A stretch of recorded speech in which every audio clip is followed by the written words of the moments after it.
take us through the process you went through in deciding to stay at Ohio State for this season? I was just on the beach with my friends and family, and basically I called a bunch of the older guys and seen where their head was, and they basically told me, like, why not come back? We got a good squad coming back, we can go do good things, and I basically was like, why not? NFL isn't going nowhere. Just why not get another year of development, learn more things before the next year. Was that like a text thread? Did you guys have a bunch of conversations on the phone?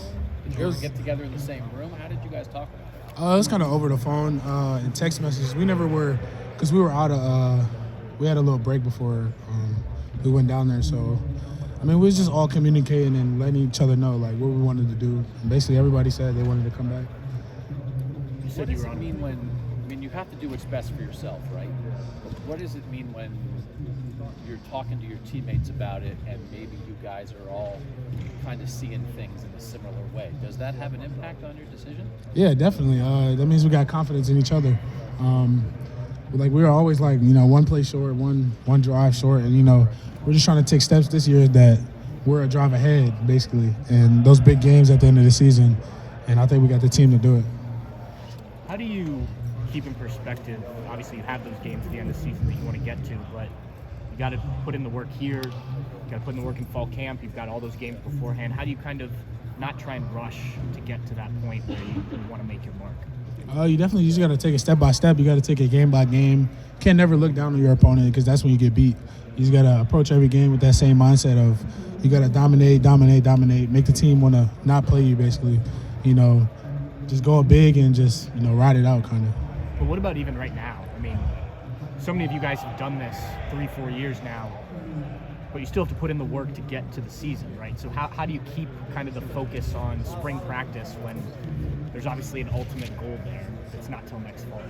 It's just because, the last 3 years has been disappointing at the end of the season, so I feel like we put more work in. I feel like that's what we're missing. We're just putting more work in.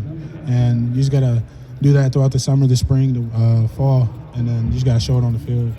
Tyleik, I just asked Jack this. When you take in a moment when you're at practice and you look at it, who all is on the defense, and you look at the personnel changes with Caleb coming in, with Sonny moving up in the close to the line of scrimmage, with all the guys you just mentioned coming back, what's your just view of what's out there on defense and how it maybe allowed you to do some things that you didn't do before? It's kind of just I don't want to hype our heads too much, but I kind of look like a legendary defense, kind of. I feel like we got playmakers everywhere, and then moving Sonny down, I think that's a great move for him. He's a big athletic dude. He can play in the box. He can play safety. I think that's just showing him how versatile he is. And Caleb, you've seen Caleb, how he plays. He's an animal. He's only a sophomore, I think. And I feel like the guys we brought back, we're all dominant. So I feel like as a collective unit, we're going to be unstoppable. So confidence is a problem? No. Well, there's a part of that too, and as Pat mentioned in there about pacing yourself. So if there's that much self-belief, then there's also that part of going to build depth. In case you have injuries, in case you have issues. So how do you look at the spring in terms of getting guys that are next in line as prepared to keep that standard high? I think you just got to set a great example for the young guys and just showing them how to practice, how to watch film, how to take care of their body, because those are the things you're going to need to go on this deep run. I think it's 17 games or something. We add in games, so the young guys are going to have to play. We can't just play 50 games a snap. That's not going to happen. Tyleik, you good? How do you get to a 70 or 80 in the stamina? Just got to keep working, got to keep running, getting in shape. You played so many snaps last year. It almost kind of surprises me that you said that. It was a joke, I'm sure, but it was surprising to hear that from you, considering how many snaps you played last year. Did that kind of take a toll on you last year? Do you think that you need to, push it even further, get in better shape so you can play all 16, 17 games this year? Yeah, definitely. I got to get in way better shape than I've been, and I feel like it was kind of it was a joke, but of course I needed those snaps because the years before I wasn't really playing as much, so I just wanted to get more experience under my belt so I can bring younger guys with me because I've been through a lot already. One of those younger guys we're seeing out here, it's the first time he's heard all your last year's Will Smith. What have you seen from Will? Because I don't know, you kind of felt like last year we all forgot about him because he was hurt, and now he's running, almost the second man up behind you and Ty. What have you seen from him that makes you think he's ready? Will's a workhorse. He gonna stay quiet. He gonna work hard, and that's what I love about him. He focuses. He don't really talk much. He's just gonna get the job done, do his job right. Rarely has any mistakes. So what would be a successful season? A national championship, a ring, win all the games. We don't want to lose anything. We got a mindset that we can't be beat, and we just got to go show it. Is that mindset different? It seems like you guys expect a national championship every year. This year, even more so. You guys have all come back for this. You guys have all decided, like, enough is enough. Like, do you feel a difference, or is it not really any difference? It's just the same work? It's definitely a difference. Everyone working harder. We know this is our last run. Like most of us don't have any years after this, so we got to go big or go home, and we're not trying to go home. So we're trying to finish big. We know what you guys think of Michigan, but when you look at what they did, they won the national championship, and you guys took them down to the final minute, right? You know what I mean? I mean, you were right there. Something goes a little different. You guys could have won that game against them. Does that tell you anything about, like, that, hey, you guys want to win a national championship, but you played to the 59th minute with the team that won the national championship last year, like you're that close? That's what I'm saying. We just work harder. That's kind of Coach Mick's saying. Nobody cares, just work harder. Like those, when we played Georgia, it's the same thing. Yep. Last play, they went on to win the Natty. So we just got to get over that hump at the end of the season. I think we'll be fine. How frustrating is that? You're that close against the last two national title winners. Of course, it's frustrating, but you can't change the outcome. You can't really dwell on it.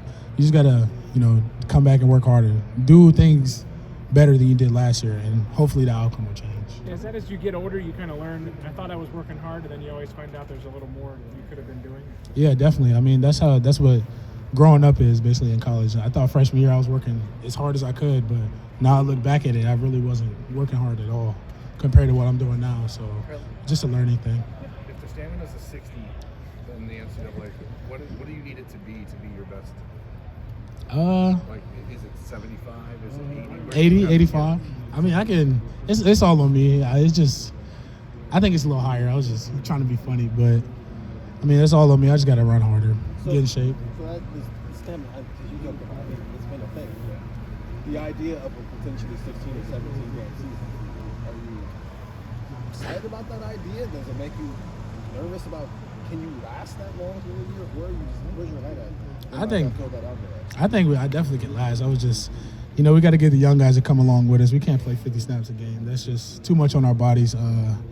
Just everybody, like O-line, D-line, we got to get those younger guys to play, get depth pieces on the D-line and the O-line and everywhere else so we can last that long run. Speaking of that, like Caden playing McDonald that many coming snaps? on. Go ahead. Did you like playing that many snaps a game last year? Because I don't know if any of us were really expecting you to play that many snaps. Yeah, I did. Unless we were winning by a lot. I thought during those moments, I can go sit down or something.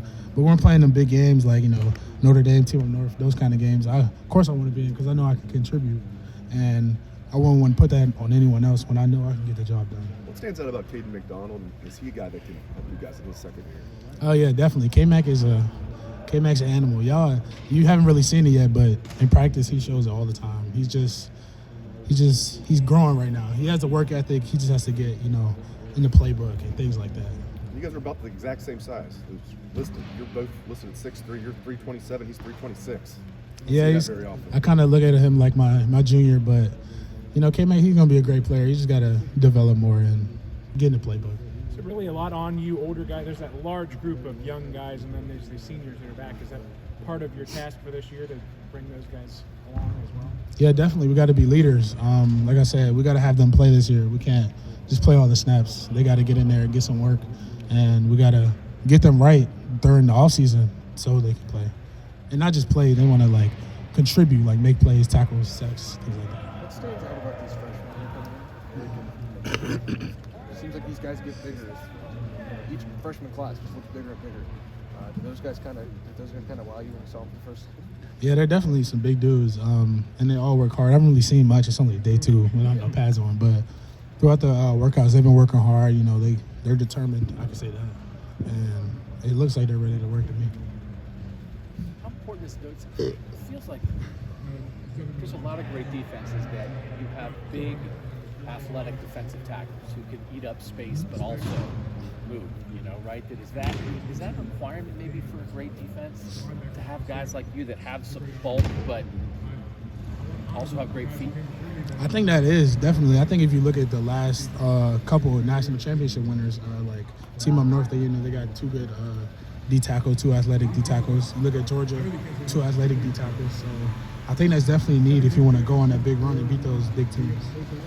If you think about this, they're almost defined by their defensive tackle. It's like, what's Georgia? It's Jordan Davis and Jalen Carter, and what's Michigan? It's Chris Jenkins. And Couple more questions for it is funny, like how, I mean, you understand it because you play it, but I feel like sometimes, I don't know, are people realizing how important defensive tackles are a little bit more than they used to? I think so. I think they're starting to develop more and more of these like freakish D tackles. And Yeah. like in the combine just now, you've seen like those guys, they're moving 4.7/8 and things like that. So we'll see. And when you think about those freakish athletic defensive tackles, how do you think you fit into that mold of that kind of player? Do you watch that and say, yeah, that's me? Yeah, definitely. I think I'm top notch when it comes to D tackles, but I don't want to, get a big head. But I watch the combine, I watch the dudes do the drills, and I have tape too. You can look at my film, so I think I'm up there with all of those guys. Tyleik, you've become like an artist when it comes to batting down passes. The finger wags kind of your thing. When you're going spring practice, you're not doing as much 11 on 11 full pad stuff. How do you work on that? And do you have like a goal in mind? I don't remember how many you had last year, but like, do you have a goal in mind? 5? How many do you want to have this year? I mean, as many as I can have. I think I had more than that, but I think they didn't count some. He said it. I think they didn't count some of them, and some of them where I like just missed it. So, but I think we work on drills, matching the hand. I think that's goes big into what we do as a D line. Just affecting the quarterback is any way you can is just great for the defense. Just that little thing covering his eye. He might throw it a little bit to the left to our player. So it's something that you really, really have to work on to do that. Do you think that's one of the things that you've maybe worked on the most during your time here? Because there are a few guys that I've seen who are like, oh, that pass was batted down. Who did it? Oh, we don't have to ask because it's Tyleik. We kind of expect it from you at this point. I think I just have like a eye for the ball, kind of. I kind of just look at the quarterback and I see him like load up. I just try to get in his way, and sometimes he just throws it to me. So I don't know. How irritated to the Ohio State quarterbacks get when you're batting down passes? I mean, they get frustrated, but we're a team. We're just getting better.